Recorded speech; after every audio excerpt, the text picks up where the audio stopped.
See, we already have people lined up. Let me turn some more lights on here. It's interesting how things happen. Wait till you hear this story.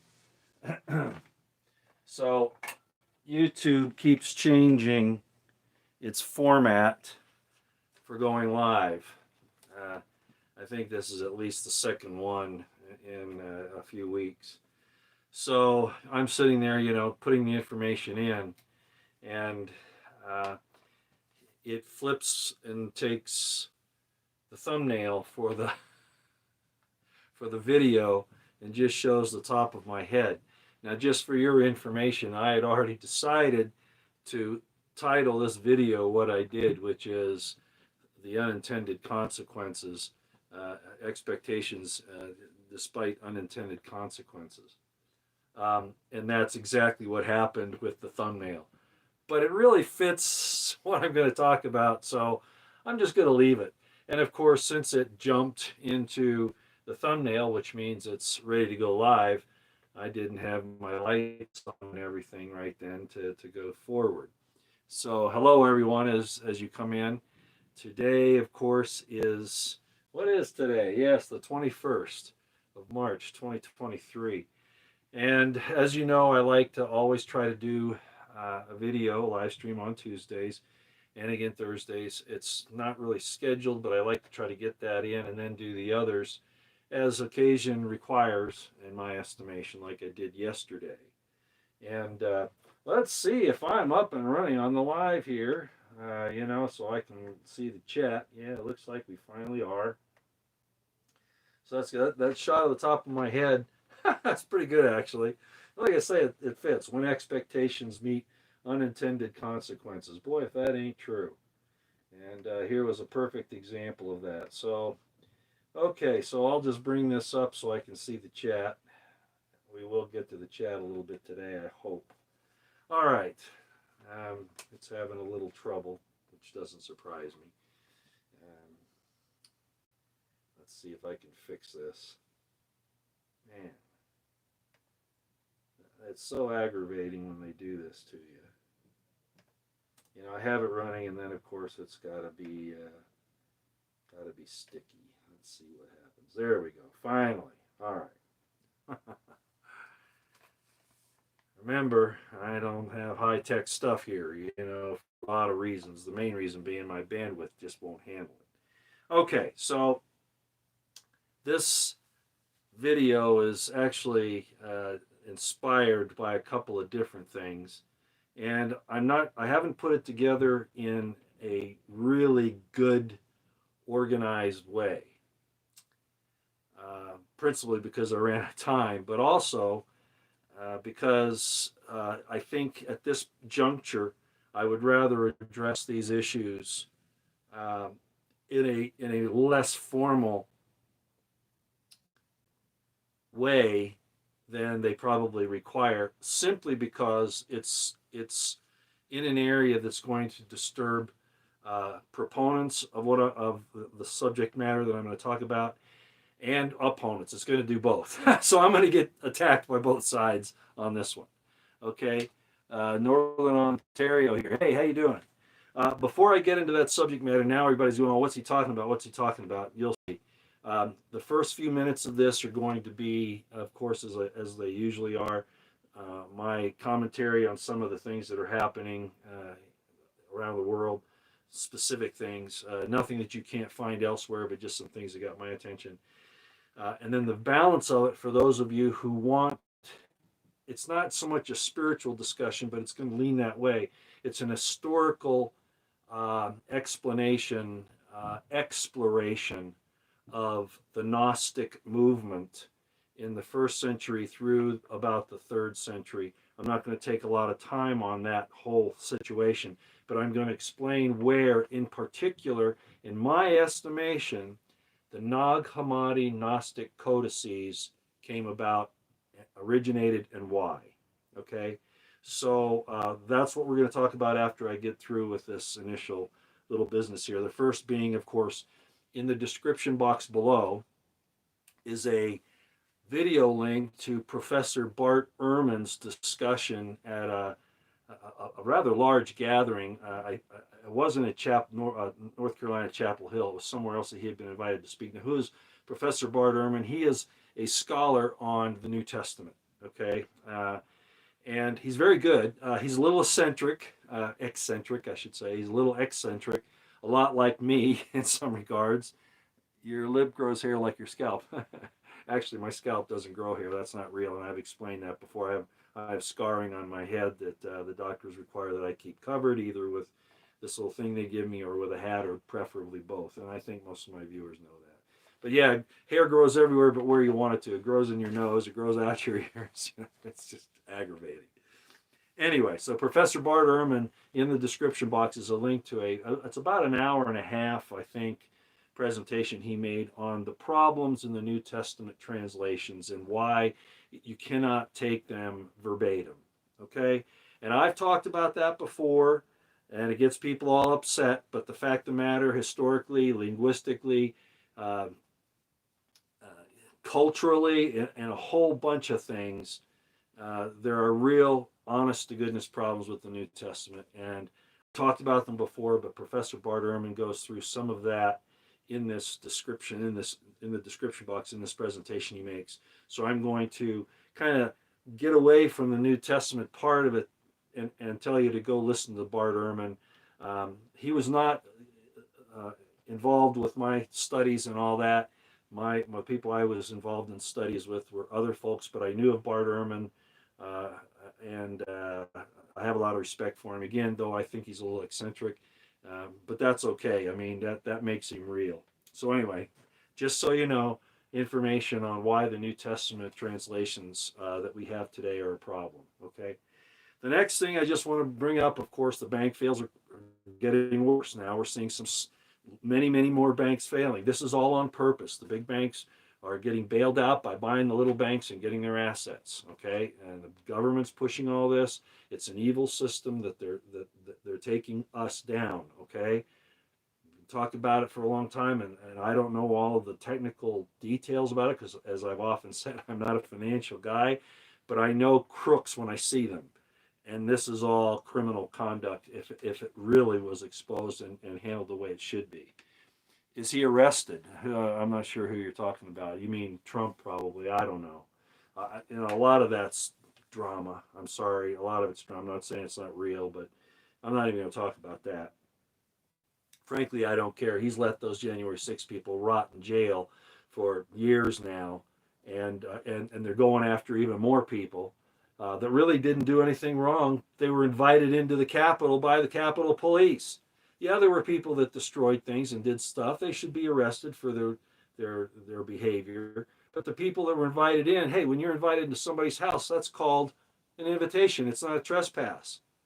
Okay, so the whole thing is trumped up, and Trump is a problem because he has not used 1 cent of his money to help those people in jail. And now he's asking for people to support him and to protest this thing that's going on in New York. No, you're crazy if you do that. You're absolutely crazy. He's already shown he's not. If you get in trouble, he's not going to be there to help you. He couldn't give a crap about you. Oh, he's talking about if he gets to be president, he'll pardon these people, the ones that he determines are okay. Don't trust him. He's already shown his hand. He's still going for the OWS and all that stuff. No. So the bank fails are here. They're getting worse. They want to push the digital dollars. And if you're aware of what's going on, Governor DeSantis, again, I'm not beating the drum for Governor DeSantis. There are some problems there. For instance, his view on not talking about this country and the people of it over here in the Middle East. So I'm not going to say what that is. Most of you should know. That infringement on the First Amendment is wrong, and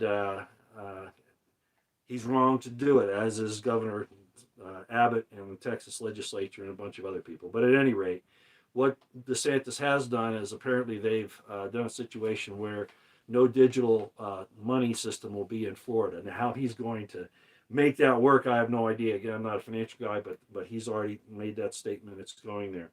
On top of that, Dabu7 put out a video about the efforts of the federal government again to infringe on the the Second Amendment, not just to infringe on it, but totally disregard it. And Kentucky, I suppose, has had both of the houses of the legislature pass a bill making them a Second Amendment sanctuary state. Now, the federal government's going to say that the supremacy clause of the Constitution preempts the state action. Not in a situation not when it comes to the Bill of Rights. Any judge that will go along with that argument that all federal law trumps state stands against, like, infringing on the Second Amendment, any judge that says that is a criminal and a traitor. Okay? But there are judges that will try to do that. Now, whether the governor, I think it's Andy Beshear, is the governor of Kentucky, there's a question as to whether or not he's going to sign this bill. Frankly, I don't think he's got the guts to do it. Just like I could name a bunch of other governors that don't have the guts to stand up for what's right against the feds. But be that as it may, we'll see what happens there in Kentucky, because the states need to do this. They need to stop bowing down to the federal government. Okay, they need to stop doing that. And no, federal law does not always trump state law, especially when it goes against the Constitution. Okay, just a real quick statement on this whole thing that's going on with the investigation of the extant sickness and the extant authorized treatment for it. There have been admissions that and I don't know how I can say this, so I'm going to say it this way, that the lockdowns were to force you to go get the treatment. Okay, in other words, if you get locked down, then you're going to say to yourself, I want my freedom, and if the only way I can get the freedom is to go get the treatment, I'm going to do that. So the lockdowns were not designed to slow the spread, not designed to do anything like that, but designed specifically to force you into getting the treatments. Read between lines, okay? This is criminal conduct under Nuremberg and under the laws of the United States, under the U.S. Code. And they also provided, of course, financial incentives, which is really strange. If you remember, the mayor of New York, de Blasio, said, hey, you go get your treatment and we'll give you a free hamburger and fries. What? If a treatment's really going to work to stop something, people aren't going to have to be forced into it. People could innately tell that something was wrong. 2/3, apparently, of the United States went along with it lock, stock, and barrel, and I guess billions of people worldwide did. A lot of them were forced into it by their governments. I could talk about the effects of all that. I'm not going to. I'm just going to say that 2/3 of the American people went in lockstep with this program. Those who didn't, earmarked people. As we saw with the teachers in New York, their fingerprints were sent to the FBI, those who refused it. Okay? They're also tracking, the CDC's tracking those who did not go along with the program. Why do you think they're doing that? Because there's something else about this whole thing, which we've talked about, which you can get information on if you really want to dig into it. There's something else about what they're putting into you that has something to do more with keeping track of you, read between the lines, than it is to prevent illness or transmission. There's something else going on, and I think most of us should know what it is. I can't say it here. Go listen to Karen Kingston, go listen to Stu Peters, people like that. And I know there are some problems with those folks, but you can still get some information that's worthwhile from them. Okay. That's, we could talk also about the Chinese president, Xi Jinping, going to Russia. That as it stands right now, for Sean Hannity to call Russia, China, India, Saudi Arabia, that evil empire, Iran, the axis of evil, he's an idiot, okay? Or he's complicit deep stater, all right? Then we have John Kirby saying that we can't accept any peace in Ukraine. Well, now, wait a minute. John Kirby's a spokesman for the DOD, an admiral, by the way, and I talked about him the other day. What do you mean? Now, wait a second. The administration was telling us that it's Ukraine's decision what they want to do, and now we're saying that, no, we're not going to accept any peace deal. because we don't want China to be involved in brokering a peace deal. It'll weaken our position. Hey, the United States is already going down the tube, and they're just struggling like a drowning man in water. And I'll tell you what, no one wants to get in there to try to help these people because you'll be dragged down with them. Pray, stay out of the way. All right. I could talk about some other things, but I think that kind of covers the gamut for right now. Colonel Douglas McGregor, Scott Ritter, Garland Nixon, Alexander Mercouris, Brian Berletic, he's with the New Atlas, Alexander Christoforou, and there's some others. Do a lot of good information about this entire thing that's going on that's tied with Ukraine and the financial situation and what's happening and why. Okay, they don't really get into the idea that you're the end target like I try to point out.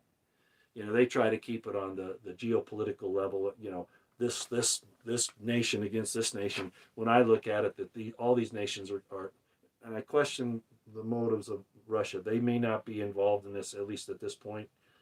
China, I'm leery of them, but most of the nations of the world are at war with their people.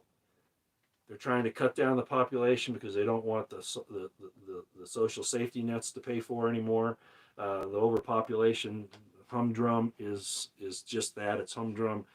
There are ways to manage the Earth's resources rather than destroying people's lives. Okay, but that's all been predicted if you believe in Scripture. And I know some people say that they don't believe in Scripture, but man, I'll tell you what, some of these things just, it's real obvious. And my explanation is that the evil side uses the Scriptures for their playbook as much as decent people try to use it to structure their lives. So both sides use it, and a lot of people have explained it. Okay, let me see here. What have I got? Okay, I've already talked about that, so we're going to go to this. All right, so I'm off the geopolitics. Liza Jean, hey, okay, Michael Portnoy. Yeah, no, he's okay. Michael Portnoy, leave him. It was a misunderstanding. The other day, he just put coward down without any explanation of why he used that pejorative, and he was actually talking about other people, okay? Political people, DeSantis being the main target, I think. He wasn't calling that to me. And that's why I said, well, if you're gonna use a pejorative, if you're gonna put it up there, and I explained this at the time, say DeSantis is a coward. Don't just put up coward, because then I'm gonna see there what roll up our sleeves, let's meet outside, that kind of thing. So no, he's okay, Liza Jean, but thanks for asking. And thank you for getting a hold of me so that we could trade numbers. I appreciate that. Liza Jean's been with me for a long time. I don't know how she puts up with, Liza Jean, you're kind of like Carol, I don't know what Carol saw in me. I'm sure, the women like Carol just aren't around. And here you are, you've been with me all these years, and I don't know why that's the case either, but I appreciate it. Okay, all right. All righty. So now we're moving into another piece of subject matter. I have not organized this as I explained at the beginning. I'm going to talk kind of very informally. I'm going to look at the chat as well as we get into this. No call-ins, because that would interrupt us too much. And I know I'm not going to be able to get to everybody on the chat on this subject. And some of you might say, well, I don't want to talk about that. And that's okay. And I kind of know that. All right. All right. So what am I talking about? In the first century, there's a question as to what really happened. As most of you know, I talk about this a lot. And a lot of people think that the Essenes, who many believe that Jesus was a part of, and there are parts of that I accept and parts not, because of the historical information that I look at, balanced against what we know in the New Testament and in some other things which I'm going to talk about here. Again, if you don't want to talk about these things, it's okay to leave. I fully understand, okay? But it's kind of interesting, so I'd encourage you to stay, but I wouldn't say that you should, okay? You have to. So in the first century, there's, to break it all down, there's a question as to whether the first Christians were basically Gnostic-type people who believed in the idea of you have to get to know the truth, rather than the Pauline version that came later, which was still Gnostic in some ways. I'm not going to get into the details as to why, but that it's faith-based, it's belief-based. Okay, it's salvation based. Okay, big difference between those two philosophies. Now, one of the reasons why I object to traditional Christianity in the way it is today is because it does basically two things. The first, it ignores the cultural and linguistic evidence of what really happened in the first and second centuries AD. Scholars call it CE. Okay. And the second part is anyone who had a differing opinion was labeled a heretic, and that's still the case today. And yet these problems, and people will point to Paul and say, well, Paul said there was going to be an apostasy and people denying this and all that early on. Yeah, and Paul said, if you preach any other gospel than one I have preached, let you be accursed. So he was using forces I explained several videos ago, which is really satanic in origin. Okay, it's taking away your right to figure it out between you and God. Kind of a force. And he did that, as I explained, because he was actually attacking the Jerusalem assembly, Jerusalem council that was headed by James, okay, the brother of Jesus, as far as we can tell. All right, that's the way it looks. Josephus even puts it that way, that he was the brother of the Lord, this James character, which I've talked about in my religion series and my Ehrman series. So right off the bat, there was this pull between basically Hellenized Judaism, which is Gnosticism, and the Torah observant people of the area, because not all of them are Jews. Okay, I'm just going to put it that way. The fact of the matter is, as I've explained in my book, The Crimson Thread, and on many of my videos, is that there was an individual by the name of Philo of Alexandria. Philo was a Hellenized Jew. He lived about the time Jesus was being crucified. He was around then, and he lived until after, I think it was even after the destruction of the temple. But he was pushing for the Hellenization of Judaism because he wanted the Jews accepted worldwide and have the world have more access to their philosophies. Okay. So Philo is one of the suspects in my estimation of the dilution, the diluting down of what the early Christians were really about. That they were actually revolutionaries, they were actually messianists that objected to both the Herodian rule, the Herodians being brought in by the Romans, and of course the Roman occupation of Judea and Palestine. That's what the first Christians were really about. And there were many people who claimed to be the Messiah at that time. We've had this thing with Messiah for a long time. There were people that considered some of the folks during the Maccabean period as being messiahs of a sort, and that's back in about the 120, 150 BC. Well, at any rate, so there were these other Messiah figures at the same time or around the same time as Jesus.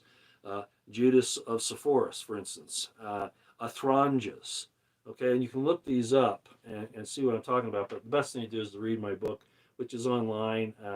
Go to my playlists and see the reading of the Crimson Thread, and in there is a link so that you can go read the manuscript of my book. You cannot read the book itself unless you're going to pay a lot of money for a used copy because it's out of print. Okay, that's the one that goes into my research and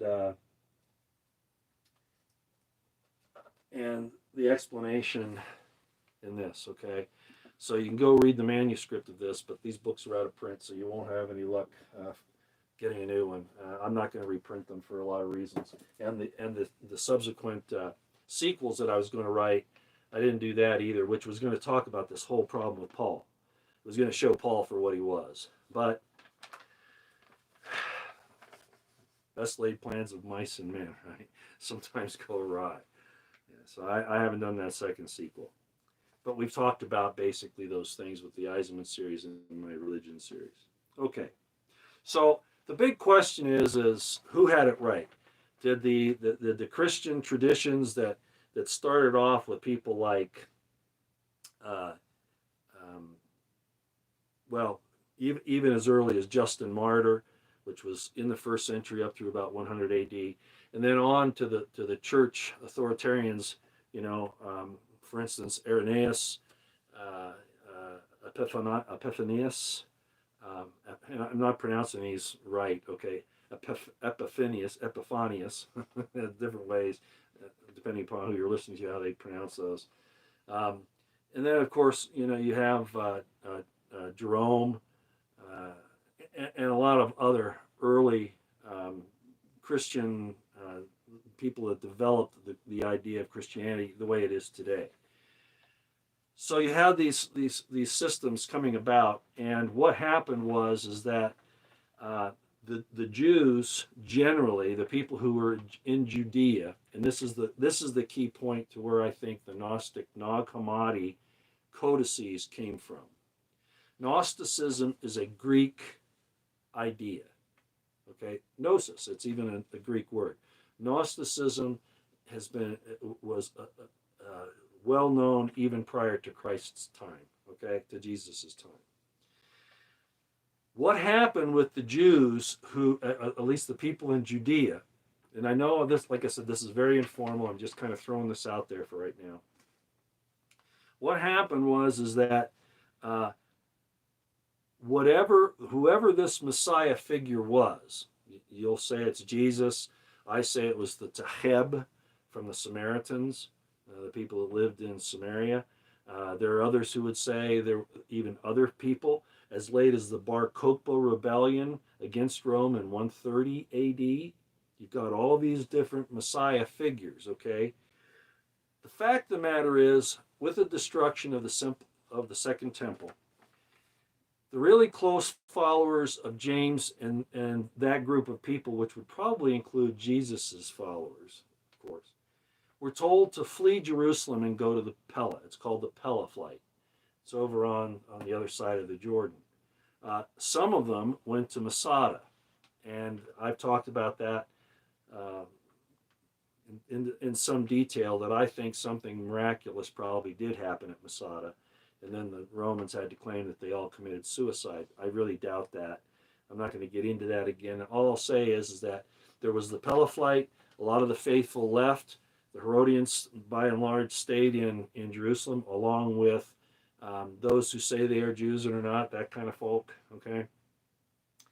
And a lot of them fled to Egypt, okay?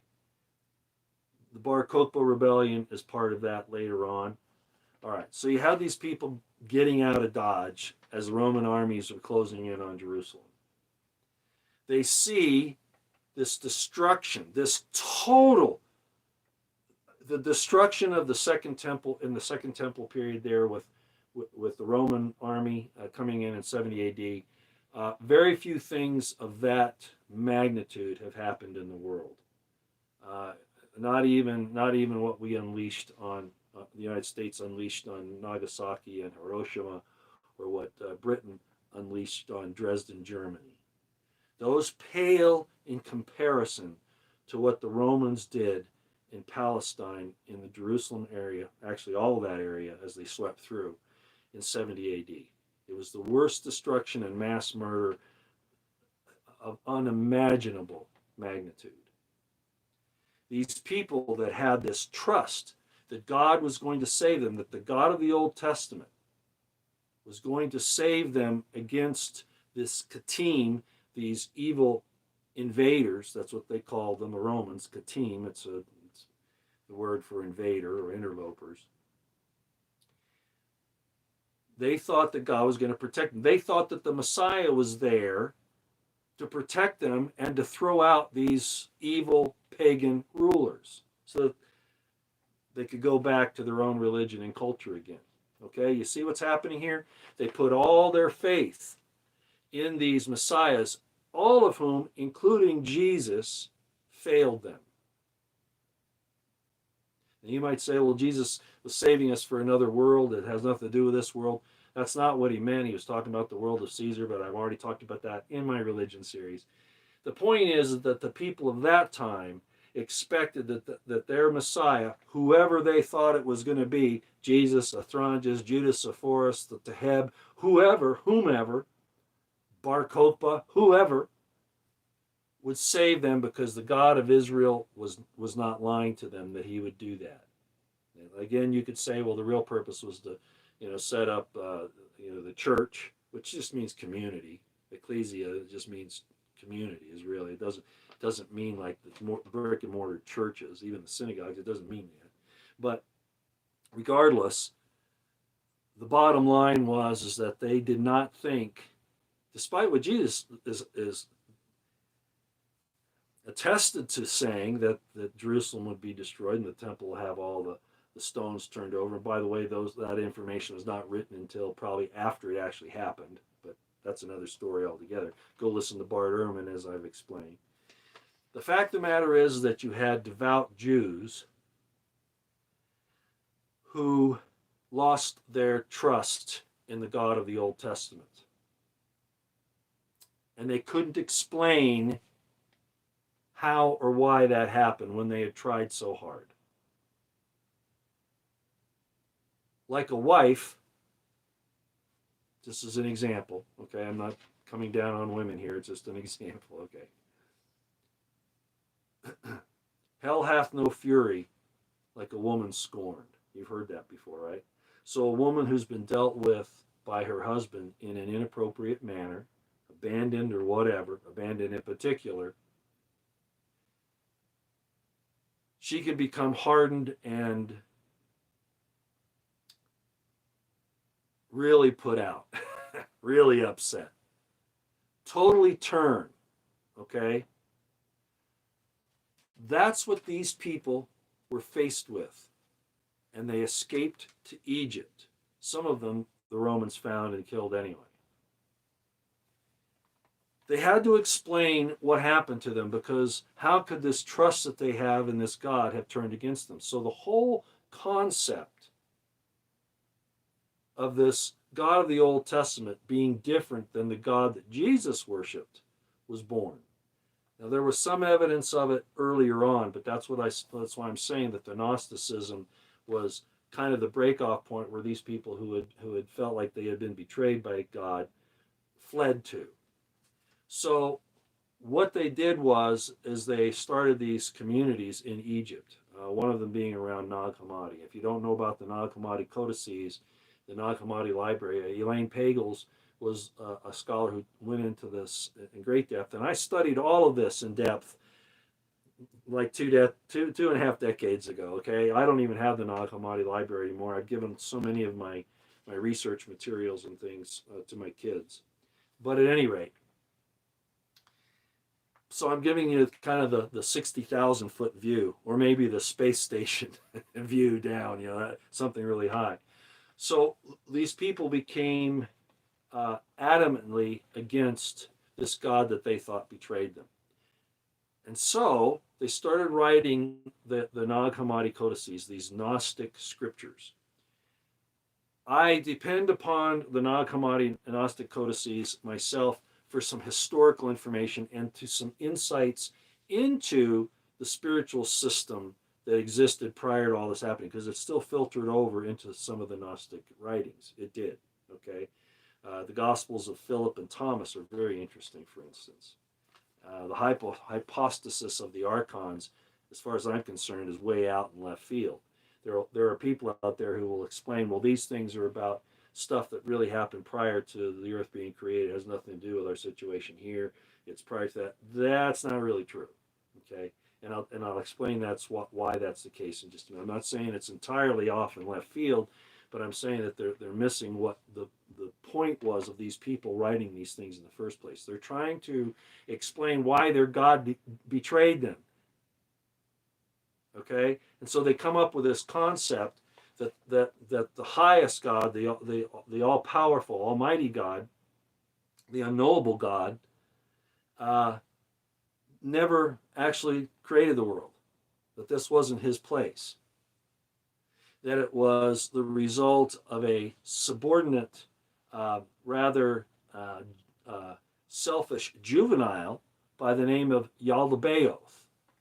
And Yaldabaoth was the progeny of and this gets a little complicated. You can associate the mother of this demigod, okay, demigod. You can associate his mother in some writings with Lilith, which goes back to the Garden of Eden story, okay, as well, and some other ancient literature about the whole war in heaven and all that. But in reality, also, it's tied to the feminine part of God, which is called Sophia. Now, I talked in one of my religion explanations, one of my religious videos, that Lilith, or in this case Sophia, had this man-child without the help of her male partner. In the heavenly architecture, Jesus had a twin. Christ had a twin, and that twin was his sister, who is also his consort.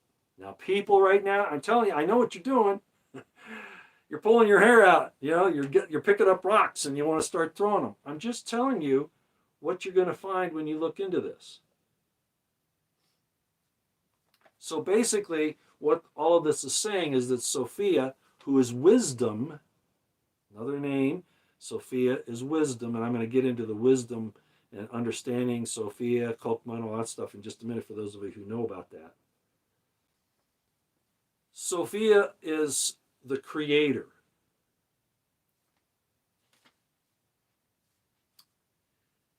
And through her progeny, Yaldabaoth, according to the Gnostics, in rebellion to the Almighty supernal God, Yaldabaoth and his minions created the material world to entrap your soul so that they could have dominion over you. And Yaldabaoth thinks he's the only God. He doesn't recognize any other God. Now, understand, okay? I don't go along with this whatsoever. Because in my view, whatever happens ultimately is because of the will of the supreme God of heaven and earth. So even if there was this story, which I think is just another of the ancient stories kind of trying to explain their condition of having lost everything because of the destruction that Rome reaped upon them. That's all this is just trying to explain why it happened to them, so that they said, well, I guess Yahweh was in fact Yaldabaoth, who is the lesser God who created all this material stuff and trapped our souls in this material world, including our bodies. These bodies are there for evil. You know, I've talked about those who say that the male-female body forms are the enemy. That's not true. That's a Gnostic idea from this entire loss of trust on the part of Jews who fled after the Roman destructions.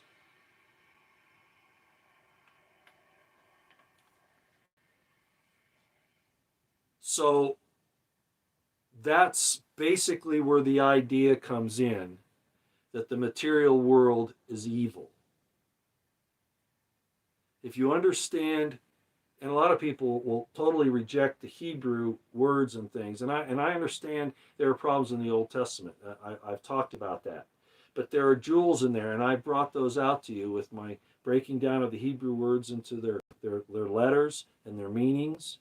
For instance, the word for image, which I keep referring to because it's probably the best one that recently people have seen, Zelem, you know, that it's righteous judgment in the world is what it means. That's supposed to be our image of God, not just the way we look, but that our image is to be his righteous judgment in the world. That we treat each other with respect. We love God and we love our fellow man. That's really what it comes down to, the Zelem. It's not an evil idol or image that a lot of people try to say it means. It doesn't mean that at all. But if you don't know the inner workings of the Hebrew language, especially these meanings of the letters, you either get lost or you're complicit deliberately in the deception. So, while there are problems with the Tanakh is the Torah, Nevi'im, and Ketuvim, that's the law, the Torah, Nevi'im, the prophets, and Ketuvim, the writings, that's all the Old Testament, and other things. We can bring in the Apocrypha and all kinds of other stuff there, Maccabees, all sorts of things. There are problems there, and I've recognized that, especially when it comes to forcing political opinions onto the unsuspecting masses of people. And I don't want to point fingers for, like, King David was supposedly a man after God's own heart, but I believe very little about the whole intention of moving the Ark of the Covenant in the story from Shiloh under the Moshite priests to Jerusalem. I really doubt that God had anything to do with that. That was a totally political move by David to solidify his political power. Because he knew what Jacob, Israel, had said to Judah, that a scepter shall not depart from Judah, nor a lawgiver between his feet until Shiloh comes. So, in a lot of respects, David was kind of jealous like Saul had been, really. But that's another issue. I don't want to go down that rabbit hole too far. What I'm saying is that, again, these people were trying to explain why their expectations, as I said here, had unintended consequences, because they expected something that didn't happen, and they tried to explain it by almost totally reversing their positions. All right. As Bart Ehrman will explain in the description box below in that video, there are problems with the translations going from Hebrew to Greek to whatever, okay? You have these problems. You have scribes that would make mistakes. Now, people will swear up and down that God has total control over it. Well, go listen to Bart Ehrman, okay? Kind of a second witness to what I've said. Sometimes it was a mistake of a scribe making an error. Other times it was deliberate subterfuge for political or theological purposes. Just the way it is. The Gnostics, this break off of Jews who now felt betrayed, wrote a lot of information about this ethereal spiritual realm of the archons and all kinds of other things that we could talk about with these different habitations and celestial spheres and all this stuff. And like I said, a lot of people will try to say, well, that's all before, that's not have nothing to do with the earth, it's before, or they'll look at it as being secret information that only they know about, which is really what gnosis means. Again, you're saved by knowledge, and there's some truth to that. But and the idea of being saved by grace alone is not fully true either. There is a balance between the two, as I've often explained with Abraham and the tree planted between Ai and Bethel. But anyway, so these Gnostic scriptures, the Nag Hammadi, were apparently, there are scholars that believe that the original copies, like I think Revelation, for instance, the book of Revelation, was probably originally written in Hebrew. We don't have a copy of it. I can't prove it. So there are people who say, well, it was probably either written in Aramaic or in Greek. Well, we have the Greek copy, right? Not a recent one. I mean, not one of the originals. It's like 200 years later that this thing finally pops up. But at any rate, the Gnostics, there are scholars that say that the original Gnostic scriptures, the Nag Hammadi, were written in Hebrew, then translated into Greek, and then from Greek into Coptic. Do you see the problem here? All kinds of understandings are lost. Plus you have the people that are putting these things together have an axe to grind against the God that they used to worship. They think now that he's an imposter, a demiurge, a lesser God Yaldabaoth, we're going to talk more about Yaldabaoth in a minute, who doesn't even know that the superior God, supreme God exists, that he thinks he's the only one. These are all methods to try to explain why their hopes and dreams were destroyed and why they lost their faith in their God. Oh, it wasn't their fault. It was God's fault. And it must be this lesser God who's really evil and created an evil material world. And therefore, men and women are evil by their very nature, which was accepted by early Christianity, of course, you know, the whole idea of original sin and all that. And that your mere physical structure is evil. And I've told you it is not. The male-female body forms are not the enemy. They're a blessing. Okay, so you have these Gnostics rebelling against their earlier understandings, and now they're going so ethereal and spiritual that really sometimes you can't make heads or tails of what's happening there. And I'm not going to get into the specifics or those who follow those scriptures to the hilt. I'm just going to say I don't, okay? All right. And we can get into more of that later. Like I said, this is kind of almost like an introduction to the whole bit of subjects that are akin to this. So, if the Gnostic scriptures were originally in Hebrew, which I kind of doubt, but they certainly were originally in Greek, and then the actual codices that we found are in Coptic. What is Coptic? Coptic is a form of Egyptian, but it's based on, it has similarities to Greek, but it's not Greek. It uses the same alphabet with the exception of 4 letters that Coptic adds for some other Egyptian phonetic sounds that the Greek alphabet doesn't have.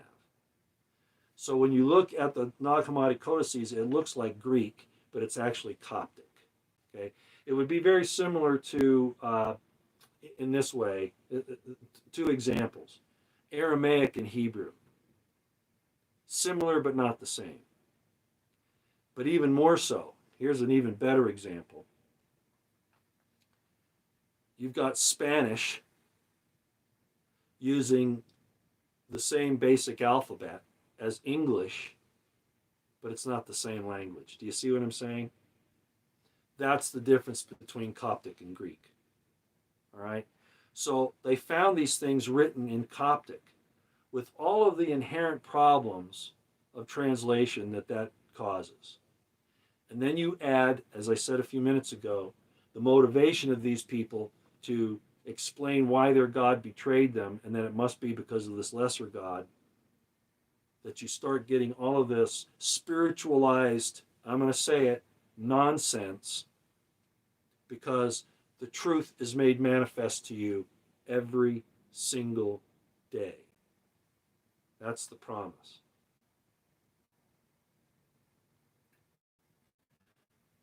Jesus said it in his prayer: Our Father who art in heaven, hallowed be thy name. Thy kingdom come, thy will be done on earth as it is in heaven. And a lot of people will say, well, yeah, of course he said that. But my point is, what do they say the Satanists say? As above, so below. Well, Jesus said it in his prayer, and I've talked about that before. You're given a chance here to bring matter, and spirit is a type of matter too. It's just a more refined type of matter. And I can't really explain that.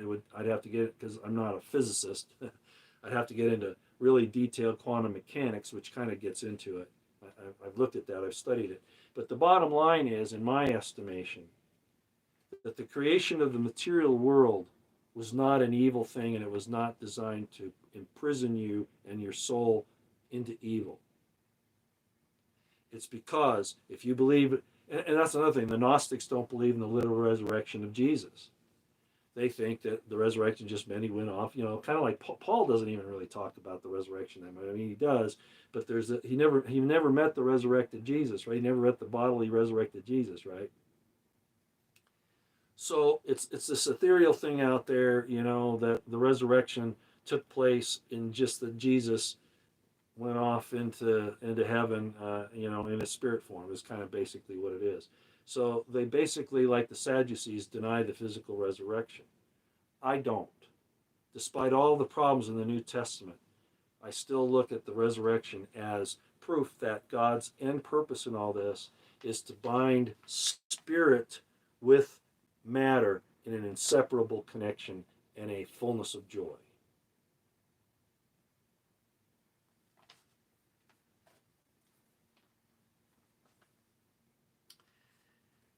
There's a difference between my cosmology is very much different than most people's. As you can see, I'm not going to throw all my eggs in the Nag Hammadi Gnostic scripture basket. I don't throw all my eggs in the New Testament or even the Old Testament. There are truths and important things to be gleaned from all of these, but then to look at the real world and to know that this was set up to be a completion of your creation. That's my cosmology. There's another word called cosmogony, and that's the science of the origin of the universe. Cosmology is an explanation of the structure and purpose of the universe. See the difference? Now, a lot of people, we get into the discussion of the Elohim versus Yahweh, and the Yahweh Elohim, which is translated as Lord God in the Old Testament. Whenever you see Lord, it's usually the word Yahweh. I've talked about this again in my religion series.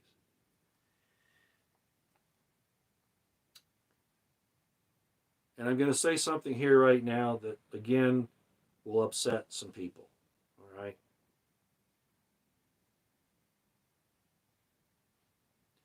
It kind of ties into Psalms 82, where God is talking to the other gods, and it even talks about that, and it uses the same words, right? El and Elohim, all that.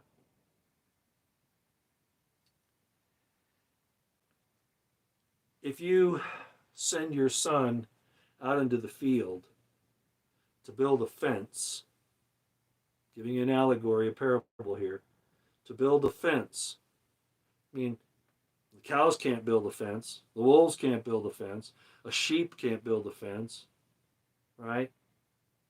It's got to be a man or an elevated man, even a god. If you're going to send them out to build this fence, you're going to kind of let them do it on their own as long as they don't do anything that really messes it up. I had a sage explain this to me many, many years ago.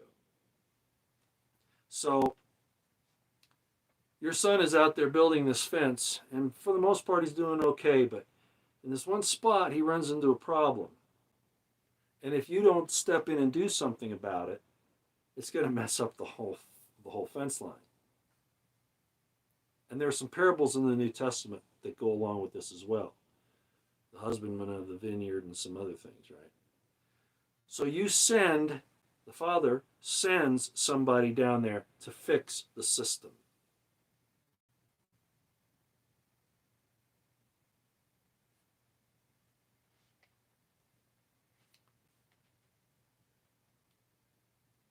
Was this son doing something evil? Depends on his intentions. And I don't know if you can read between the lines here. I'm talking about some kind of heady things right now. He didn't do anything evil. He just got off course. The idea of falling short of the mark as being a sin, falling short of the mark, not screwing everything up, but you gotta fix this one. So God let these lower gods, as it says in Psalms 82, do some of these things, and it needs fixing. That's what's beautiful about particularly the Old Testament, the Tanakh. Not all of it. You got to wade through some of this stuff to see. But you do the same thing with the Gnostic scriptures, the Nag Hammadi, and it doesn't give you the same feeling. It doesn't give you the same understanding. Oh, it's heavy, it's like way out there in philosophy, in sophistry. It's sophisticated, but that's what I'm saying. God doesn't deal in that kind of sophistication. He manifests the truth of things to you every day, and it's in the physical as well as the spiritual. It's a balance. Your love for your wife, men, is a manifestation of God's will for you. An appreciation of a mountain. Some evil being didn't create that mountain to entrap you. God created it for you so that you would have something beautiful to look at and to be thankful for. But now you're being told that all of this is evil if you trust the Gnostic scriptures. And you can't do that.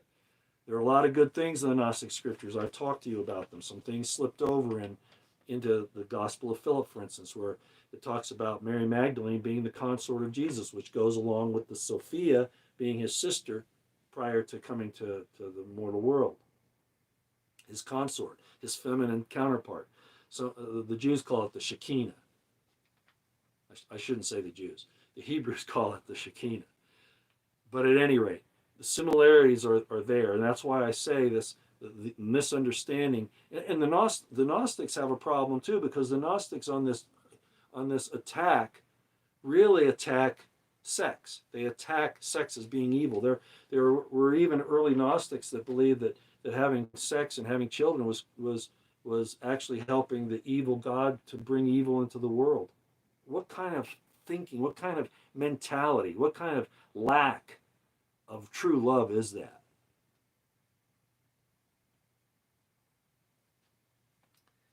Jesus kissed Mary on her mouth often. Why do I bring that up? Because there are some truths that slipped over in the Gnostic scriptures. They're not all the spiritualized, ethereal, pre-creation, weird. I don't want to use weird. Ethereal is the best thing to go with. All these different archons. Archons are kind of like, individual beings that have specific jobs almost, and a lot of them are not very nice. So to sum all of that up, and I might do a video in more detail, which will probably have to be almost as detailed as the Eisenman series, actually, just on this problem with the Gnostics. The bottom line is that the Gnostics were Hellenized Jews and Hellenized early Christians. In other words, they went over into the Greek method of thought. Philo of Alexandria, I am certain, who was a Hellenized Jew, as I said at the beginning of this, had something to do with the pollution of the early Christian understandings. And he and people like Josephus, I might even throw Paul in there. Not so much Justin Martyr. I don't think Justin Martyr had an evil concept, and there's some questions about who actually was Justin Martyr, but the idea of Justin Martyr, I think he was a good guy. I'm not sure about Jerome, Augustine, Irenaeus, Epiphanius. I always have trouble with his name, and others, because they had an agenda. Martin Luther even had an agenda. He didn't like the Epistle of James, and he thought it should be thrown out of the canon. Now, the Council of Nicaea was primarily used to stop the heresy of the Arians, which was that Jesus was not divine. The whole purpose of the Council of Nicaea was to unify what was then Christendom into an understanding that Jesus was, in fact, divine. Remember, the early Roman emperors were considered divine, right? So there was a there was a constraint or a restraint to give that deification to Jesus. I will say that that's right. I'm not going to go into that either. In other words, not calling Jesus divine in the sense that he was God incarnate. Even my son and I have a little issue on that. But regardless, there was this problem with the Roman emperors being considered divine deity, in fact. And so the church had to make sure that Jesus became deity. So the purpose of the Council of Nicaea was the Nicene Creed, basically deifying Jesus and making all of Christendom go along with that, which was not the understanding earlier on, certainly not by people like James. All right? And there are other groups too, but I won't get into all that detail. That's going to cause some people to pull their hair out and pick up rocks and want to throw them too, but I'm just telling you what the history is, the way I studied it and understand it. And Bart Ehrman, for one of the scholars, he's just one of the ones that I could throw out there, and I've given you his talk in the description box. It gets into some of this, okay? The canon of Scripture was basically put together later, and people will say that and it was done at the Council of Hippo, the Council of Laodicea, and the Council of Carthage, which was closer to about 400 BC. Again, we're getting way away from the original documents. We don't even have any of the original documents. And that goes along with the Gnostic codices. They're in Coptic, they're not in Greek, so they're copies of copies. You see the problem? So people will say that the Council of Nicaea had no part in setting up the canon of Scripture, because that was all done at Hippo, Laodicea, and Carthage. The way I look at that, and this is going to probably upset some people again here,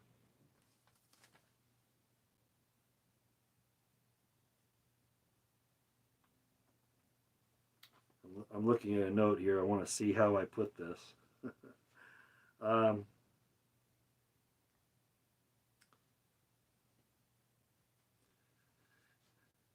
I guess I'm just going to be real critical of that view. The reason being that you can't discuss the deity of Jesus and not be referring to some of the writings of the period, accepting some that seem to go that way and rejecting some that don't. So my view of the Council of Nicaea, I've never seen the minutes of the meeting. I haven't really studied it in detail, but just deductively, intuitively, you can't discuss that deity without discussing the writings of the time. And that would include, of course, the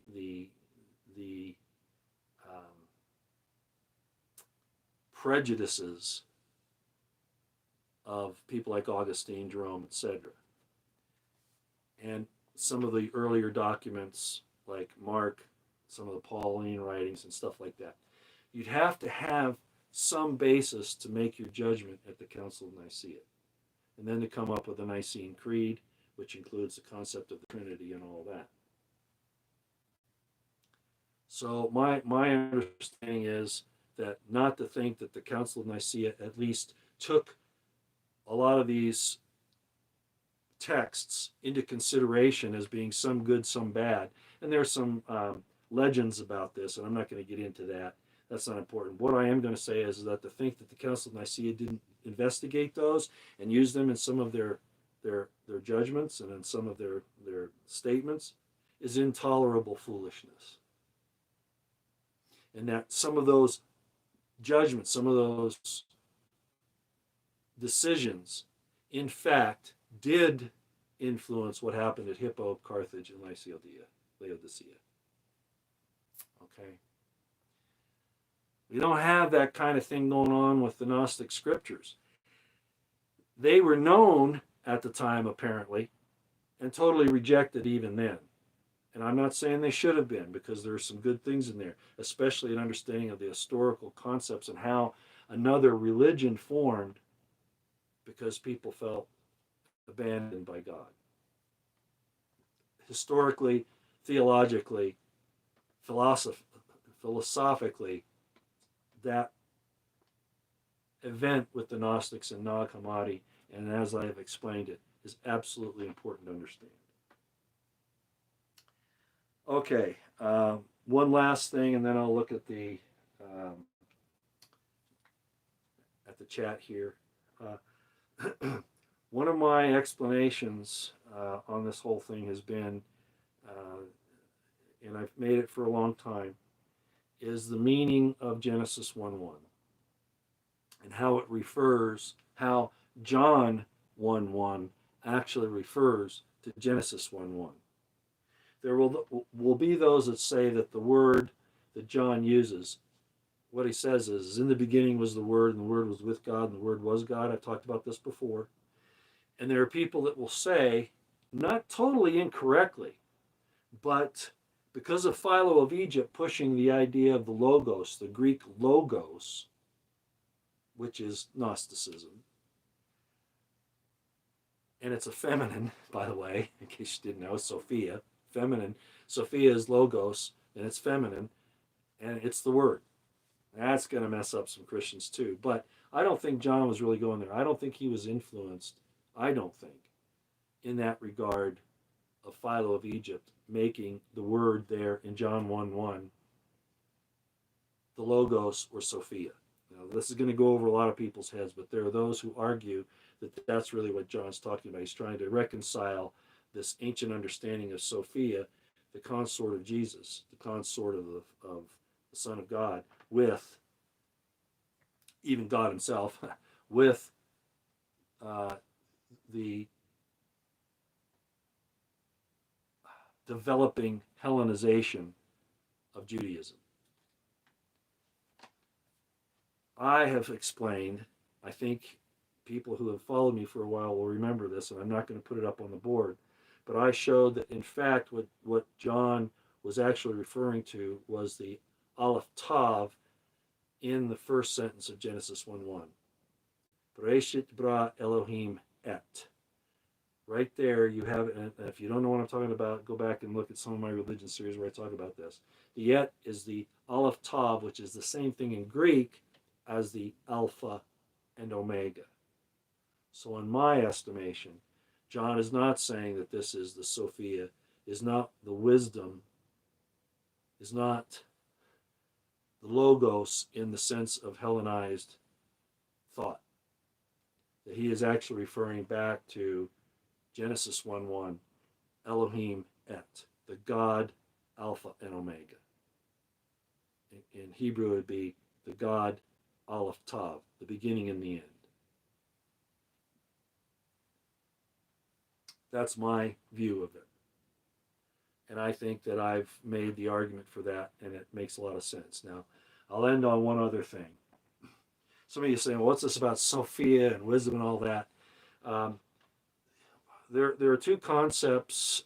Wisdom in Hellenization is referred to as Sophia.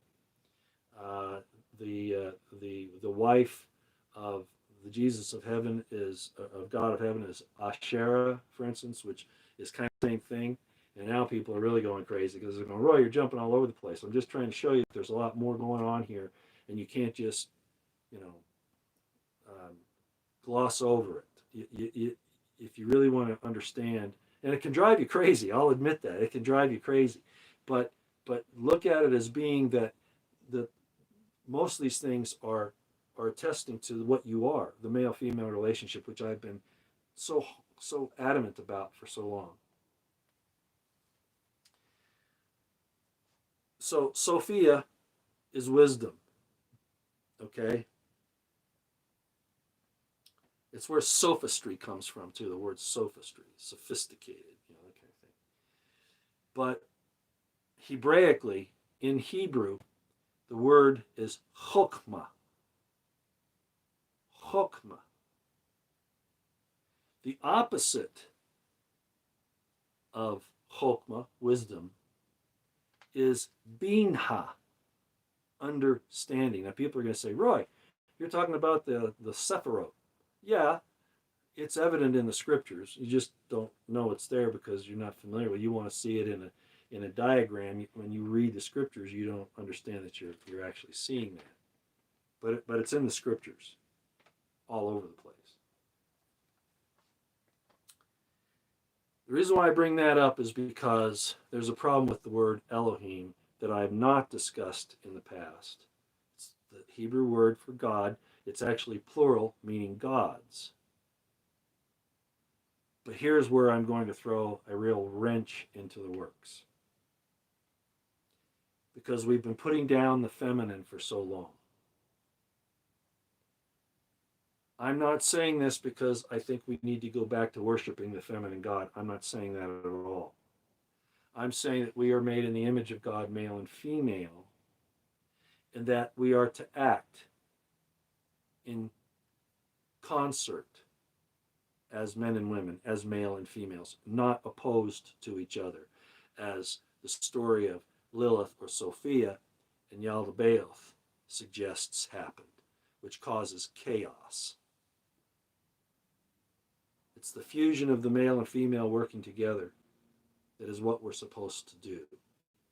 And anything that attacks that relationship, I'm going to call it evil. There are people that say you can't make a judgment like that. I can. So you have Binha and Chokmah. Binha, understanding, Chokmah, wisdom. They're two sides of the same thing. They're almost the same thing as when I said Abraham planted a tree halfway between I, the world, and Bethel, the house of God, or heaven. It's a balance. You have to have a balance of those things. So, what happens with the word Elohim? Hebraic scholars will say, well, it depends on the verb. The verb will tell you whether it's along with the word, whether it's masculine or feminine, things like that. Well, standing alone, Elohim is feminine. It's not masculine. Eloah. It's where, and I talked about this some time ago, that the word Allah from the Muslims is actually in the Hebrew Old Testament, because it's the word of God, Allah, and it's mentioned in Daniel. It's female. It's feminine. It's the creative power. It's not tossing aside the masculine part, because that's explained in the Ahaya, Asher Ahaya, I will be whom I will be, I am that I am, and in the name Yahweh, as a lot of people like to say it, and I've shown you that before, where it's the male with his counterpart, with his son and his counterpart. All right, the family name, the image of God. But the fact of the matter is, Eloah is feminine. So what does that do to our cosmology, our philosophy, our theology? We're not to go worship the Queen of Heaven, because for us to do that, we are throwing the entire system off balance. Are we throwing the entire system off balance if we worship just the male side? Well, the early Israelites, and I mean the northern kingdoms, thought that that was the case. But the adamant monotheists of Judea, of Judah, fought the northern kingdoms and said that they were evil because of their altars in the high places to these other gods. We're not getting the full story in the Old Testament. There are hints there about what's going on, but it's really not what it is.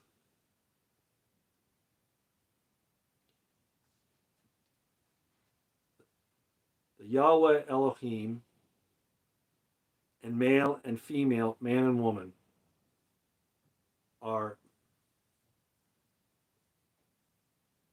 synonyms of each other. And you can't have one without the other. And I could explain why there was this rift between the Elohist and Yahwist philosophies and the idea of pushing aside the feminine aspect of God. But it's probably a little bit too much for what we've already done today. Some of those truths show up in the Gnostic Gospels in Nag Hammadi. They made it there. So that's why I'm saying you can't throw it all out. But if you don't understand that the truth is manifest to you every day,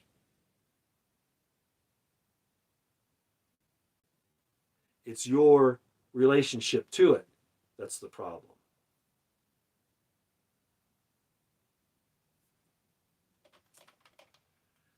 That's some heavy stuff, and we've been going for an hour and 15 minutes, and I haven't even looked at the chat here. Let's see what we got. Yeah, there were a lot of books, that's true, Mars Gold. There were a lot of books removed from the Old Testament. Well, they weren't so much removed, they never got there. You know, the Catholic Bible still has the Maccabees, for instance, and some of the Apocrypha, right? But the King James Version doesn't. I saw an argument on YouTube some time ago about a guy who was showing that, you know, there was all this gematria, all these number games between the Old and New Testament. There were 66 books in the Old Testament, 66 books in the New Testament. It depends on what version. Bart Ehrman does a really good job of that. He says, well, this story is in this gospel and this story is in this gospel. Which one is true? Well, it depends on which one you're reading. Which one tells us the right story? Well, there's a reason why there are differences. Yeah, that's true, Black Swan. Yahweh. Yeah, it does mean he who exists. The Yahweh means he exists, is really what it means. There are other meanings as well, which I won't go into here. I've done it before. It has to do with the actual relationship of those beings, but I won't get into that today. Lori Tillman, I appreciate these conversations. And I know this one was really complicated, Lori. It's because in the future we're going to have some discussions with some people that really got into Nag Hammadi and Gnosticism as it developed in the 2nd and 3rd centuries. And while I agree that there's a lot of good information there, I don't subscribe to it wholeheartedly. And I wanted to set the stage for that today to explain why it's a problem. Okay, to go there all the way. Just like with the New Testament, I don't go all the way with the New Testament. And Bart Ehrman explains, you know, why, in his own words, why I'm that way. He does a pretty good job. Okay. Heath Burrow is talking about Trump saying he could have pardoned many people. That's true. Trump abandoned all the people that support him. That's all he ever does. He betrays everybody. Name one person. He kind of helped Roger Stone. He kind of helped Michael Flynn. But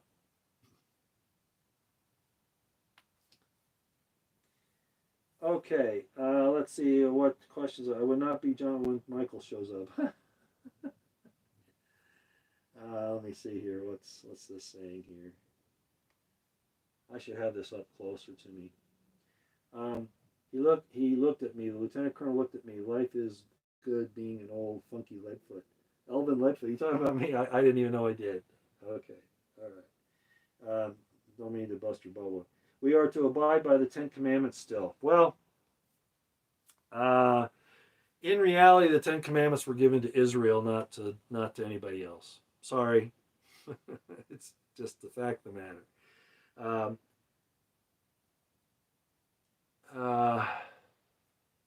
Is it a good thing to emulate what the 10 Commandments talk about? Well, for the most part, yeah.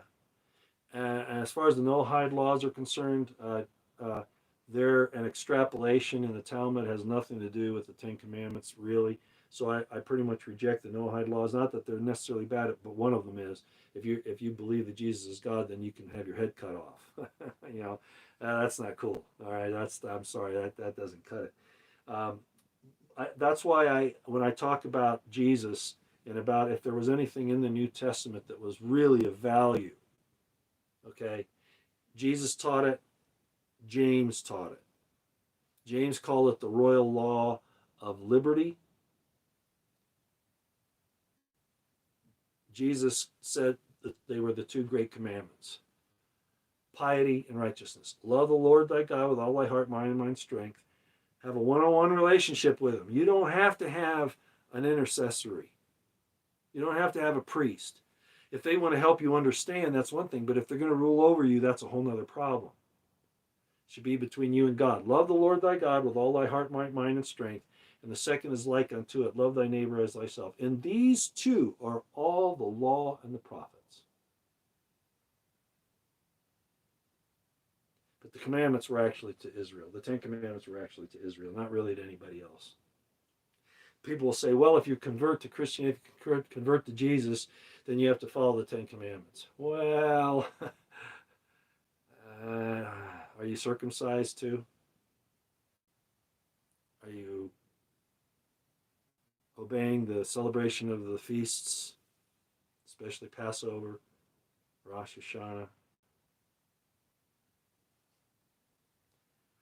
Are you bathing? Are you at least washing your hands every time before you eat?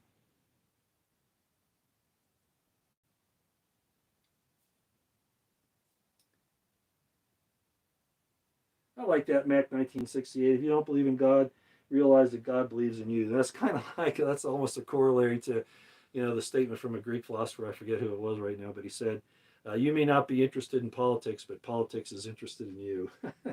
It's very similar, right? Yeah, it really is. Um, Big Bad John. Yeah, I'm thankful for food every time. The food is the blessing, though. I hope you understand that. The food is the blessing.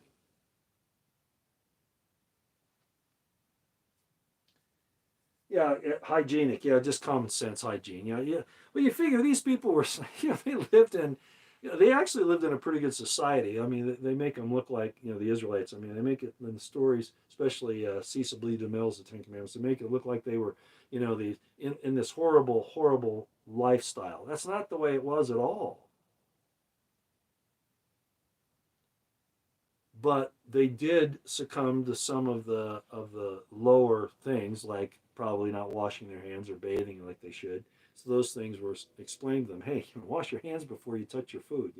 It's only common sense. Well, they didn't have common sense, I guess. Rupert Fellows, I tell atheists I will talk to them about it in the afterlife. Well, okay.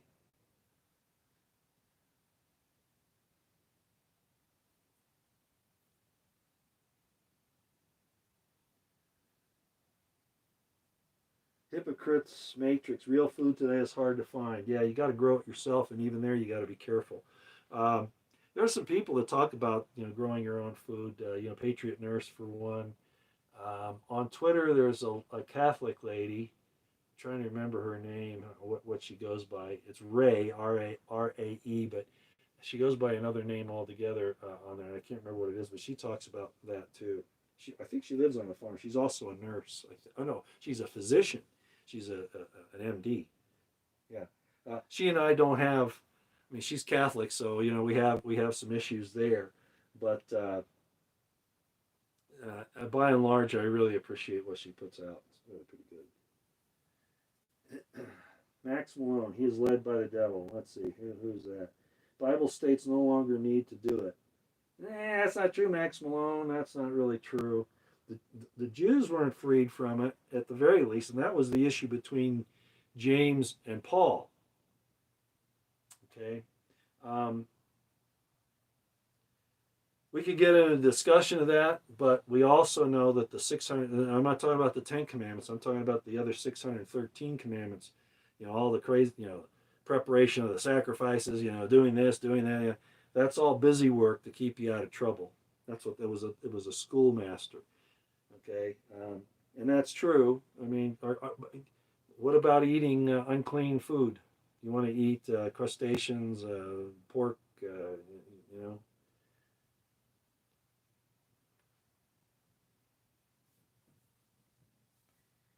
All right, let's see what if I've got.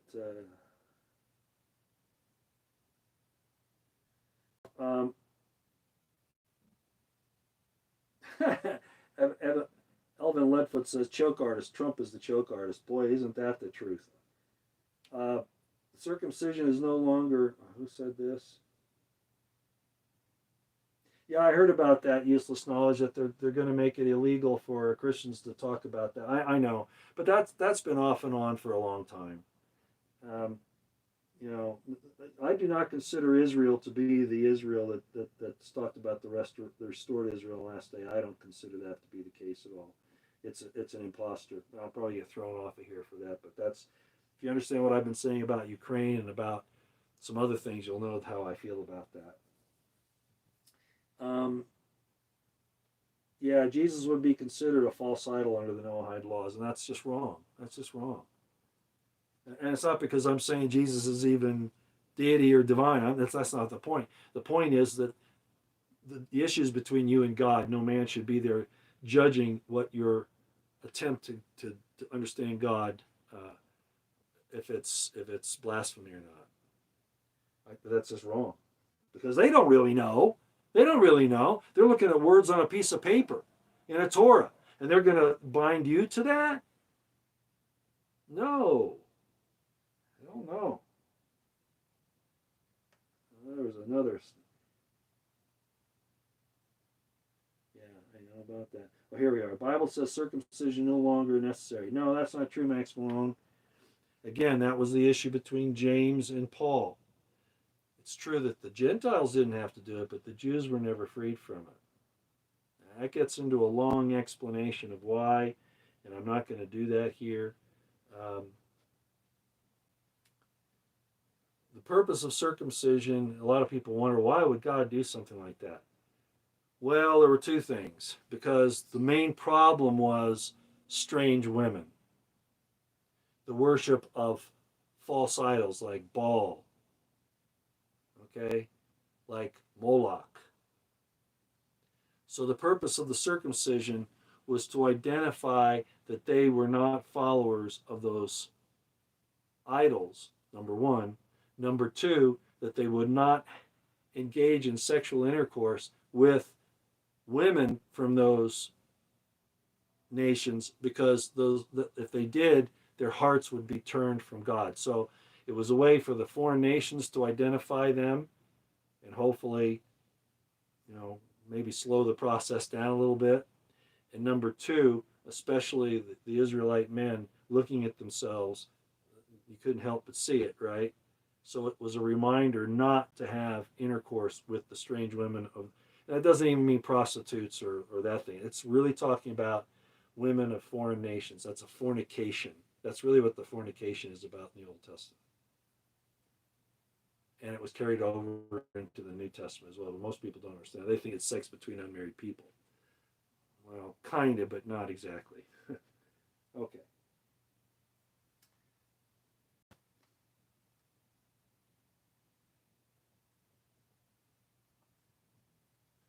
I like that. Harley Hill 56. Yes, that's exactly right.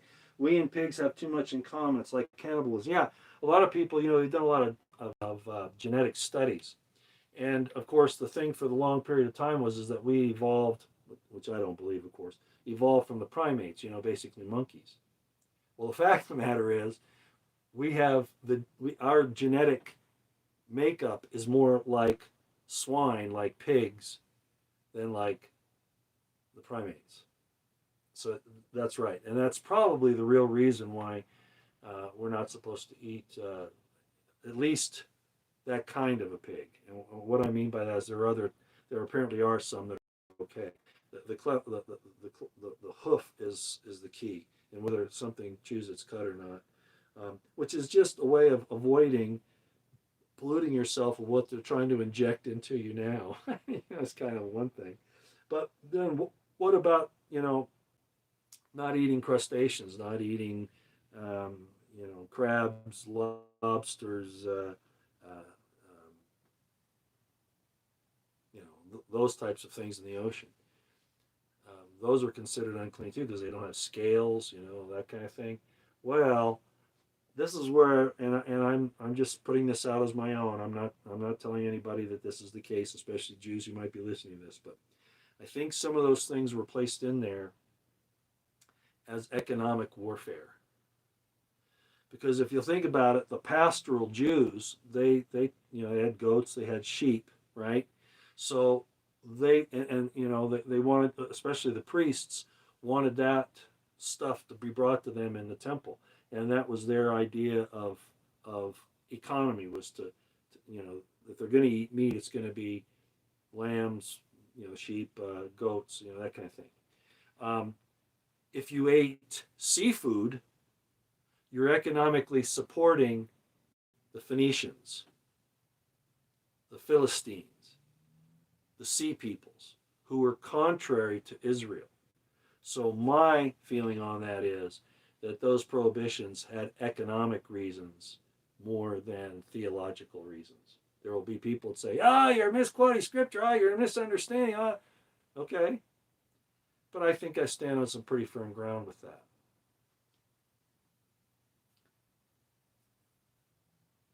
Yeah, Lori Tillman, yeah, the idea of the Minotaur and that kind of thing in ancient Greek mythology, we're seeing that done today with the cloning and with the mixing up of genes and making these hybrids.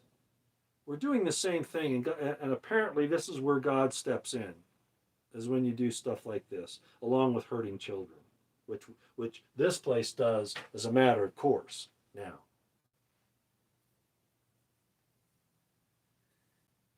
All right. I'm not going to get into the lunar calendar. The fact of the matter is that if you really want to understand the festivals and all that, you have to use both the lunar and the sidereal calendars. You really do. If you use the lunar alone, you might have a problem, and I think that's what's on it. You have to balance it out with the sidereal. If you don't know what I mean, you might want to look it up. Okay. Nobody's really talking about what I talked about with the. Oh, here we go. Allah. Yeah. Rastafari. Yeah. Allah. It's feminine. Eloah, which is the single for Elohim, is feminine. Elohim is feminine. Actually, in Hebrew, you can have like the word Sephirot. Sephirot. That's feminine. The ot on the end is feminine plural. There's Sephirah and there's Sephirot. Sephirot is the feminine form, plural. Eem can be either. Eem can be used for the female, for the feminine plural, or the male. Okay, so but how you get? I mean, it could. Why don't they say Elohot? If it's all feminine. Well, because they're still understanding that the important thing is the male-female representation of deity. And the Northern Israelites in particular, and even further back, they recognized that there was a feminine deity aspect of God, an actual being. And my son, when he saw his vision, the first one when he was a young boy, he saw the feminine consort of God.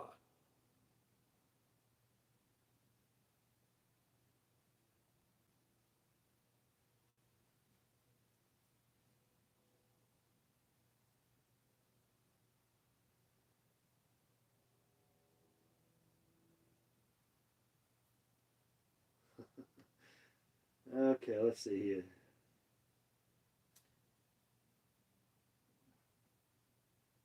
Big Bad John says my marijuana is getting me talking. Sorry, it's okay. I don't mind opinions. I don't mind even things kind of off the wall. It's just pejoratives and accusations. And that just gets over the top. So those are the people I get upset with. Trump 2024. All right. All right, let's see where we are. Fish without scales like catfish. Yeah, you're not supposed to eat those either. I know. Tuna is another one. Again, I think these things had economic purposes behind them more than the idea of clean and unclean. With swine, there's no problem. I understand that one. But it's in everything too. You can hardly buy any food that doesn't have some kind of pig flesh or juice in it. I mean, it's almost impossible not to get it. But anyway. Yeah, useless knowledge. It was economic warfare. Yeah, it was, again, it was to keep people at home, not to go off into these foreign nations and live, live as the Romans do, so to speak. Yeah, that was, and especially if you go and you buy shrimp. I don't know if they did in those days, but let's just say that you go buy shrimp from some Phoenician, you're not buying the sheep and the goat from your fellow Israelite. So it's an economic issue, and I think that's really all it was. I really do.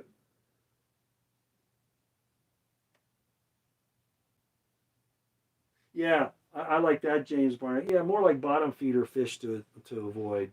Yeah, and I'm not saying that isn't a healthy idea. Um, but I'll tell you what Jews tell me, and they have exceptions for everything. And if you're dying because you're not getting food, it's okay to even eat swine. Did you know that? According to them, it depends on the circumstances. If you're, I'll tell you what, and this would be me. If I was in a survival situation, which I have been, and all I could eat were leeches and wild boar, I'd do it.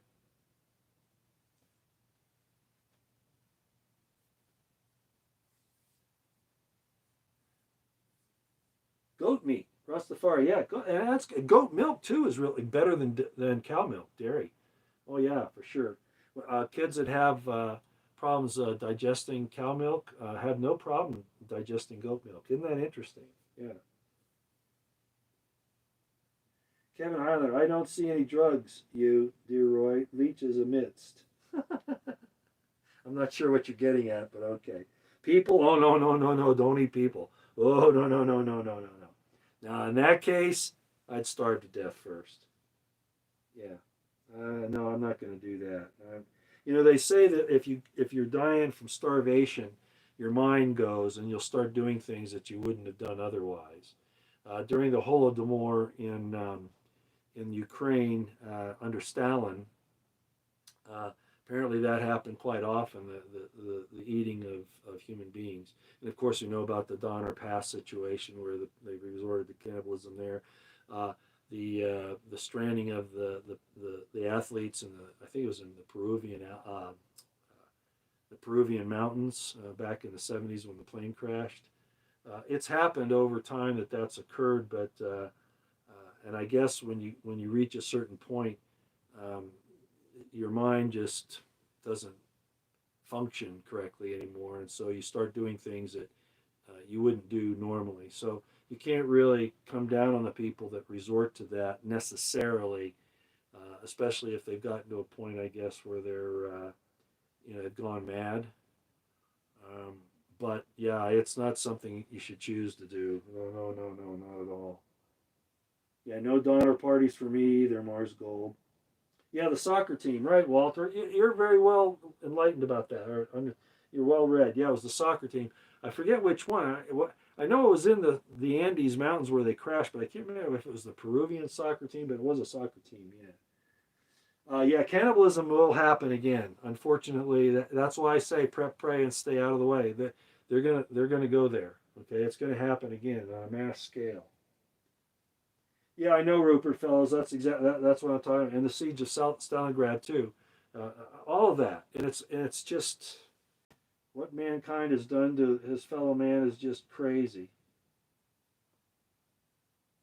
It saddens me deeply, like what's going on in Ukraine. I know exactly. They're sacrificing the Ukrainians so that they can take their hegemony back, and the Ukrainian people don't seem to understand that. Of course, a lot of them do, and they're being pressed into service, right? They have those goon squads going out there and grabbing people off the street and forcing them to the front. Oh, but Sean Hannity and who was the other person that was talking about liberty? Mark Levine, whatever his name is. I used to have some respect for him. I don't have any respect for him anymore. He's saying Ukraine is a democracy and they're liberty, freedom loving people. What?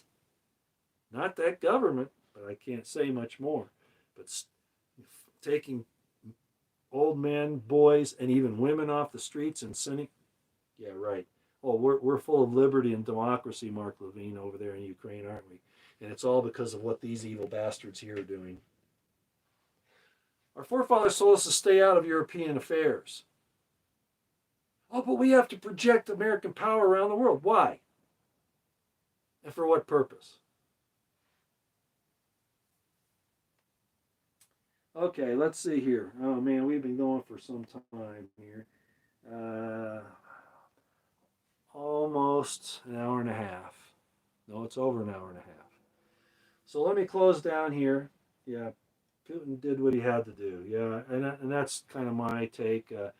Colonel Douglas McGregor's, Scott Ritter, Major Scott Ritter, um, Brian Berletic of the New Atlas, who is very good at what he does. If you don't follow Brian Berletic on the New Atlas, you need to do that. And of course, all the others that I've spoken of. Redacted, the Redacted with Clayton and Natalie Morris, they're fantastic. They're not military savvy, but they have people on quite frequently that are, and they really have a good understanding, Clayton and Natalie, of the world situation anyway. And I appreciate everything that all those people do. So we've been going a little over than what I wanted, but I knew this was going to be a complicated subject, even though I was approaching it informally. I will just say it again, okay? There are problems in the Old Testament. There are problems in the New Testament, lots of them. And the Nag Hammadi Gnostic codices, you have to really be careful of, no matter how they're explained.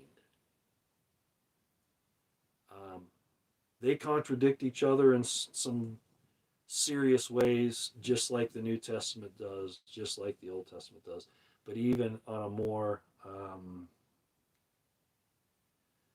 basic level, I would say.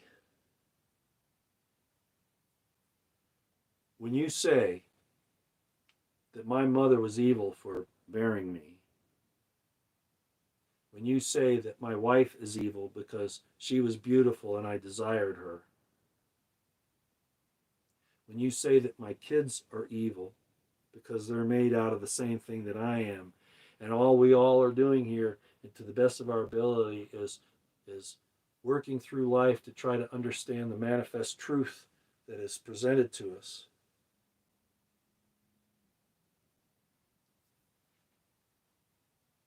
I have a problem with that.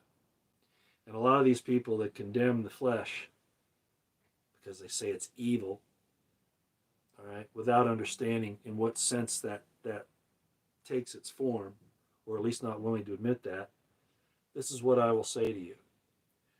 Okay, you are the same as the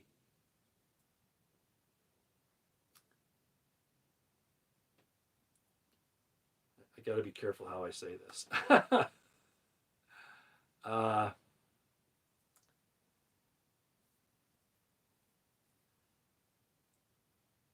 The environmentalists, I'll just put it this way, who believe that mankind should be culled,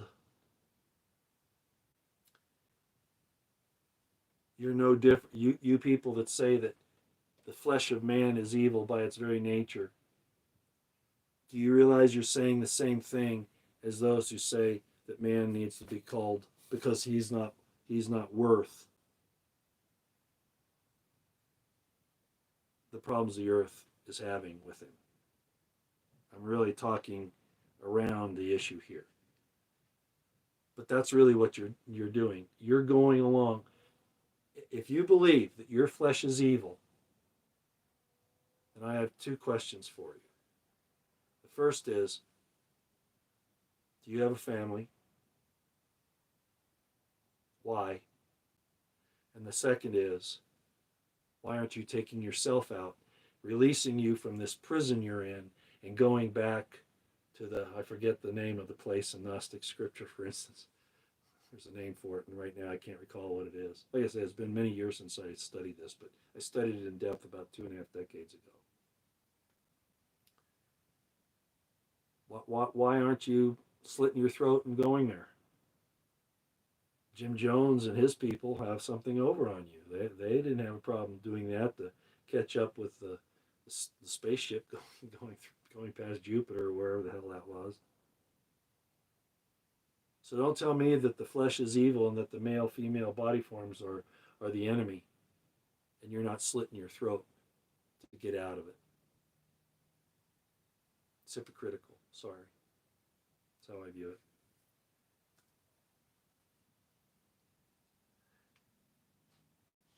All right. I could get into some other subjects, but I better not. I've already got rambled on too much here right now. Useless knowledge. God of the Most High, choose you, Roy, the right person to share this with us. Thank you sincerely. Well, I appreciate that, useless knowledge. Yeah, you're not evil, Kevin Highlander. And that's another issue too. How, is it? Can you say things are good or evil? And there are those who will tell you that you can't. And really, the issue isn't that. You're supposed to learn that. What you're not supposed to do is unrighteously judge others based upon your concept of good and evil on things that are in other areas. What I look at there when I see that being said is that, you shall be as gods, knowing good and evil. The problem is that knowing just good and evil doesn't make you God. you know, in other words, if you're told, oh yeah, if you do this, this you'll be as the gods and know good and evil. Does that really make you God? That's just one aspect of discernment of God's attributes to know good and evil. What about all the other things? His creative power, for instance. So is knowing good and evil the only thing that makes you God? No, that is a lie. All right.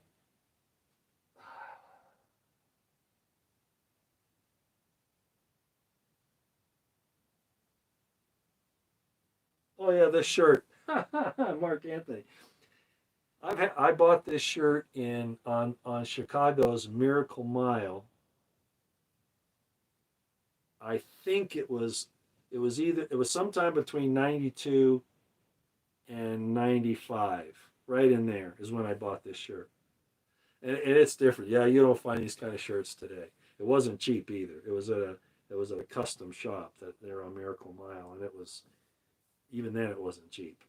By today's standards, it wasn't cheap. But I had to have something from the Miracle Mile, and I thought this was kind of different. And it's, the thing is, it's never faded, it's never lost its shape. And look how old it is. It's almost, well, it is. It's probably 3 decades old. Tells you how old I am.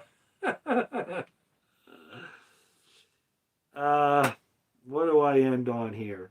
I think I've probably blown enough people's minds today without even getting into the nitty gritty. I've just given you the 60,000-foot view on the subject matter of Nag Hammadi and the Gnostic codices and how that came about, and the fact that it's some of it is just way out there, and you got to be careful with it. That's all. The last thing I'll say about it for today, unless we get into some detail. My son and I are still planning on doing a live stream, not a call-in show. We'll have the chat on, but a live stream on the principle of truth and good and evil. We're going to get into that, and I think what you'll find that he tells you is really pretty good. He kind of got. I don't want to paint that kind of picture, but it's almost like he got it from the man upstairs. I mean, he's really in tune with a lot of this stuff. That's why I can't totally poo-poo the idea that my son Jeremy is very strong in the belief that God wouldn't create this, and he means the superior God, the supreme God, wouldn't create this place and not take part in it, not participate in it as he's requiring you to do, which is his reason for really supporting the concept that Jesus is a part of God, the Son of God, if you will. I don't think he objects to the idea of that I've come up with that the Heb was the real guy, the Samaritan. That even the Jews accused Jesus of being a Samaritan, but that's because I think that that's the guy who was actually on the Shroud of Turin. So anyway. Yeah, a lot of the hypocrite's matrix. I'm not saying that all the Gnostic teachings are bad. That's why I'm just saying that when you try to move over into this ethereal thing, even if you think it's before the creation, that it's in the supernal worlds, however you want to. And there's a name, a Gnostic name for it, which I can't recall right now, to describe that. The problem is when you move everything to that and then deny that this is a blessing, a good thing in reality, and you try to say that the evil did all this. Well, if that's evil, man, that's a pretty smart dude. if an evil, dumb, juvenile, delinquent God could still pull this off, I think you got to be real careful, calling him out. By the way, Yaldabaoth, that's the last thing I was going to say. I was trying to use Notarchon. The name Yaldabaoth is in the Coptic. We don't know how it was actually spelled in the Hebrew.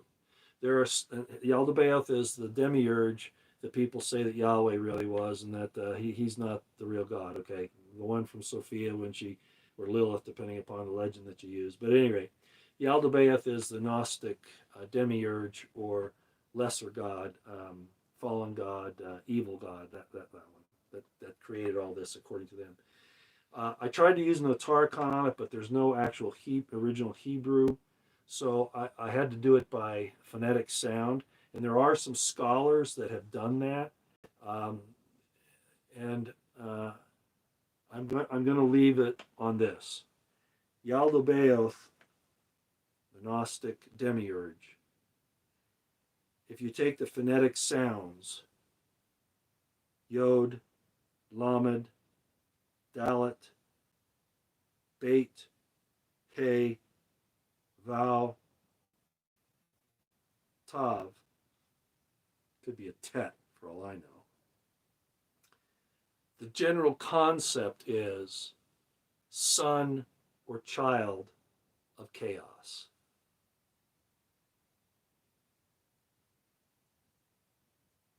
Basically, that's what it would mean. Son or child of chaos. And with that,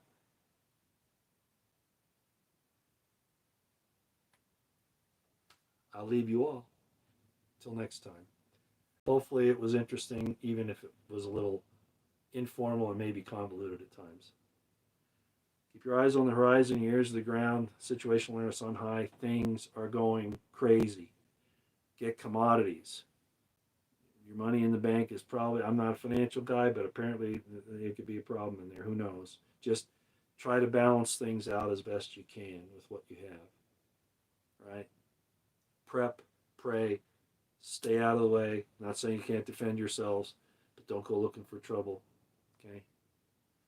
Don't go protesting for Trump in New York. I mean, he already proved he'll leave you in the lurch just like he did last time if something goes wrong. Till next time, out here.